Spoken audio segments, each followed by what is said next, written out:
मित्रांनो, आज आपण बनवणार आहोत बोकड्याच्या मुंडीची भाजी। त्यासाठी मसाला करून घ्यायचा आहे। भाजलेला कांदा, फुटाणे, भाजलेले खोबरं, अद्रक, लसूण, कढीपत्ता आणि कोथिंबीर याचं आपण वाटण करून घ्यायचं आहे। हा मसाला आपण वाटून घेतलेला आहे। आपण बोकड्याचं मटण जे आहे ते शिजवून घ्यायचं आहे। त्यासाठी आपल्याला कांदा, टमाटर आणि कोथिंबीर हे व्यवस्थित लालसर परतून घ्यायचे।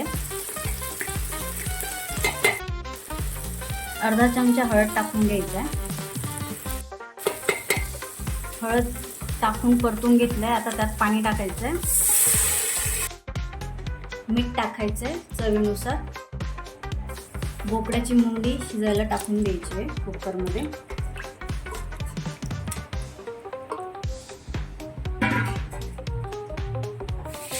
झाकण लावून 3 शिट्ट्या करून घ्यायच्या आहेत।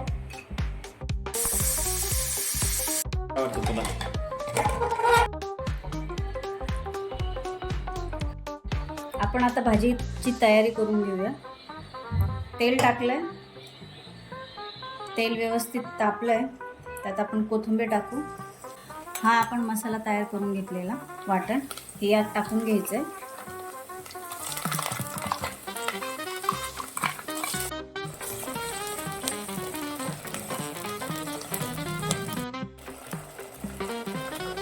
हा मसाला घेतलाय, हळद, मटन मसाला आणि हा घरगुती मसाला आहे, तो आपण त्यात टाकणार आहोत।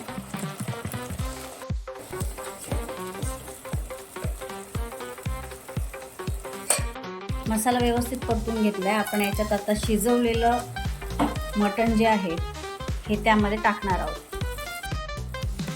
शिजवलेली बोकड्याची मुंडी 3 शिट्ट्या करून घेतलेल्या ते टाकायचं त्यात।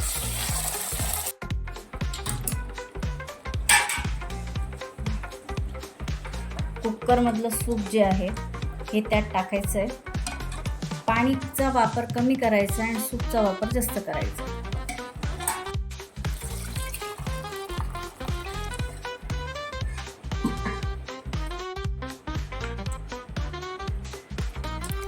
अर्धा तांब्याच पाणी टाकलेलं आहे।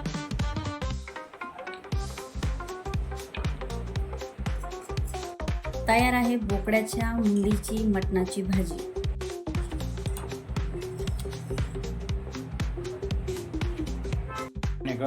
बाई लय छान झालं, वास खूप खमंग सुटला, पोटात खूप भूक लागली।